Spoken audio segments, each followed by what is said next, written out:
حج ایک شخص کا کہنا ہے کہ اس کی ملاقات وہاں ایک ایسے شخص سے ہوئی جو وہاں کھڑا یہ دعویٰ کر رہا تھا کہ وہ ہوا میں پرواز کر کے خانہ کعبہ پہنچا ہے۔ یہ سن کر دوران طواف اس شخص کے قدم رکے تھے۔ دوستو، ہم یہ واقعہ اسی شخص کی زبانی سنتے ہیں۔ میرا نام زبیر ہے۔ میرا تعلق پاکستان کے شہر میرپور خاص سے ہے۔ حج کے دنوں میں طواف کعبہ کر رہا تھا کہ میری نظر ایک 70 سالہ ضعیف شخص پر پڑی۔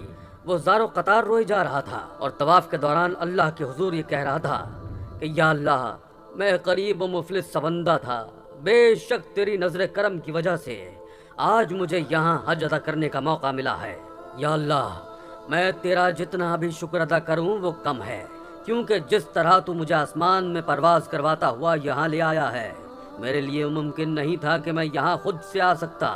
وہ تشکر بھری نگاہ سے آسمان کی طرف دیکھنے لگا جیسے اپنے رب کا شکر ادا کر رہا ہو۔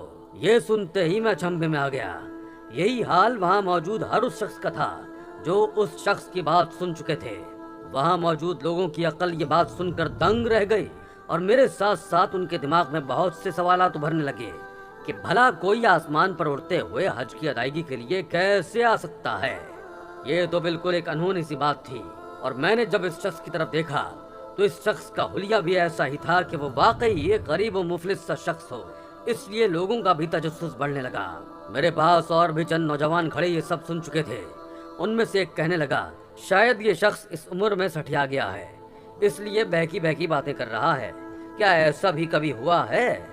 بہرحال جو بھی تھا، لیکن میری طرح اور بھی بہت سے نوجوان یہ حقیقت جاننا چاہتے تھے، اس لیے اس بزرگ کے پاس آ کر کھڑے ہو گئے اور ان سے کہنے لگے کہ بابا جی، ہمیں آپ سے کچھ ضروری بات کرنی ہے۔ اتنے سارے لوگوں کو ایک دم اپنے پاس پا کر وہ بزرگ کچھ گھبرا سے گئے۔ ان کی یہ گھبراہٹ دیکھ کر ہم لوگوں میں اور بھی تجسس پیدا ہونے لگا۔ وہ اس بزرگ سے پوچھنے لگے کہ دوران طواف آپ کہہ رہے تھے کہ آپ آسمان میں پرواز کرتے ہوئے یہاں پر حج ادا کرنے کے لیے آئے ہیں، تو ایسا کیسے ممکن ہے کہ کوئی شخص آسمان میں اڑتا ہوا خانہ کعبہ میں حج ادا کرنے کے لیے آئے؟ وہ بزرگ ہماری بات پر خاموش ہی رہے اور تیزی سے قدم بڑھاتے ہوئے آگے کی جانب بڑھ گئے، وہاں سے جانے لگے تاکہ ہم لوگوں کی نظروں سے اوجھل ہو سکے۔ لیکن ہم لوگوں کو تو اب اس شخص پر شک سا ہونے لگا تھا۔ کیا وجہ تھی کہ وہ ہم سے بھاگنے کی کوشش کر رہا تھا؟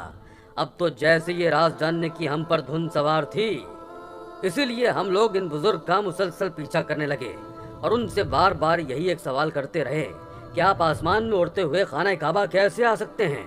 وہ بزرگ روتے ہوئے کہنے لگے، خدا را مجھے تنہا چھوڑ دو۔ لیکن ہمیں وہ شخص مشکوک سا لگنے لگا۔ ہم نوجوانوں میں چند لوگوں نے وہاں کی پولیس کو بھی خبر کر دی۔ جب پولیس نے اس شخص کی تفتیش کی تو معلوم ہوا کہ اس شخص کے پاس نہ تو پاسپورٹ تھا، نہ ہی کوئی ٹکٹ۔ وہ بے سر و سامان وہاں موجود تھا۔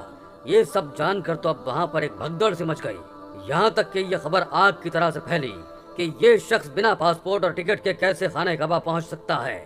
جب یہ خبر عام ہوئی تو شہزادہ محمد بن سلمان بھی وہاں پہنچ گیا، اور پھر جب اس شخص سے سچ کہنے کو کہا گیا تو اس کی بات نے سب کے ہوش اڑا دیے۔ وہ بوڑھا شخص کہنے لگا، میں غریب شخص ہوں اور اپنے گھر کا واحد کفیل بھی۔ میری کمائی بس اتنی ہے کہ گھر کا گزر بسر ہی مشکل سے ہوتا ہے، مگر میرے دل میں یہ خواہش تھی کہ میں اللہ کے گھر میں حج ادا کرنے کے لیے آؤں اور اپنے محبوب نبی صلی اللہ علیہ وآلہ وسلم کے روضہ مبارک کی جالیوں کو اپنے ہاتھوں سے چھو کر دعا مانگ سکوں۔ اسی وجہ سے میں کبھی درود شریف پڑھتا تھا تو کبھی نفلوں میں رو رو کر اللہ سے دعا کرتا تھا کہ یا اللہ مجھے اپنے گھر کا دیدار نصیب کر دے۔ وہ کہنے لگا، میں پچھلے 40 سال سے اللہ سے حج کی سعادت کی دعا کر رہا ہوں۔ پھر اس نے بتایا کہ وہ جہاز میں سفر کرنے والے مسافروں کا سامان چڑھانے اور اتارنے کا کام کئی سالوں سے کرتا آ رہا ہے۔ جب بھی حاجیوں کا قافلہ حج ادا کرنے کے لیے سعودیہ جاتا تو اس کی بھی دلی خواہش ہوتی کہ وہ بھی اس فلائٹ میں بیٹھ کر جائے، لیکن اس کے پاس اتنے پیسے نہیں ہوتے تھے کہ وہ اس فلائٹ کی ٹکٹ لے سکے۔ وہ جب بھی حاجیوں کا سامان جہاز میں لوڈ کرتا 8 آنسو بہاتا، درود پاک کا ورد کرتا، کہتا، میرا اللہ تو ہر چیز پر قادر ہے، مجھ غریب پر بھی رحمت کی نظر فرما دے، مجھے بھی حج کروا دے۔ یہ اس شخص کی دلی خواہش تھی جس کے لیے اس نے کئی بار پیسے جمع کیے، مگر ہر بار حج کے بڑھتے اخراجات اسے مایوس کر دیتے۔ اس دفعہ جب وہ حج پر جانے والے زائرین کا سامان رکھ رہا تھا تو جہاز کی جس جگہ سامان لوڈ ہوتا وہاں پر جگہ خالی دیکھ کر وہ بھی چپکے سے وہیں بیٹھ گیا۔ وہاں کے عملے نے وہاں کا دروازہ بند کر دیا اور وہ بھی اسی سامان کے ساتھ وہیں لیٹ کر سو گیا۔ تمام راستے وہ درود شریف کا ورد کرتا رہا اور یہی دعا مانگتا رہا کہ میں پکڑا نہ جاؤں، اور پھر یہی ہوا کہ وہ سب کی نظروں سے اوجھل ہی رہا۔ نہ جدہ میں اس شخص پر کسی نے خاص توجہ دی، نہ ہی اس پر کسی کی نظر پڑی، کیونکہ اس کے دل میں بس یہی ایک خواہش تھی کہ وہ حج ادا کر لے۔ ہر سال حج ادا کرنے کے لیے پیسے جمع کرتا، لیکن حج اس کی استطاعت سے باہر تھا۔ وہ کہنے لگا کہ اس بار تو حج پر اتنی لاگت ہے کہ ہم جیسے غریب حج ادا کرنے کا سوچ بھی نہیں سکتے۔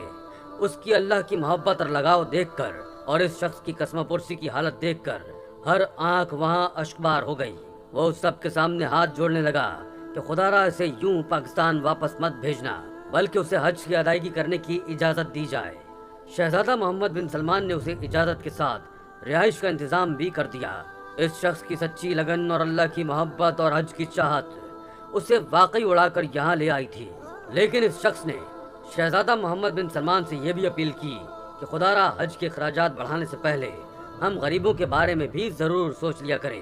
کتنے ہی مسلمان ہم میں سے ایسے ہیں جو صرف اپنی کم مائیگی کی وجہ سے حج جیسے فریضے کو صرف اس لیے ادا نہیں کر سکتے کہ ان کی جیب اس بات کی اجازت نہیں دیتی، اور اللہ کے گھر کو اپنی آنکھوں سے دیکھنے کی خواہش ہی دل میں دبائے دنیا سے چلے جاتے ہیں، اور یہ حسرت ان کی قبر میں ہی ساتھ چلی جاتی ہے۔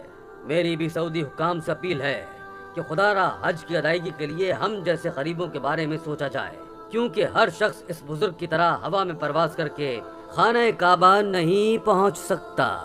لہذا غریب مسلمان ہو کہ مزدور طبقہ، ان کے بارے میں بھی سوچا جائے۔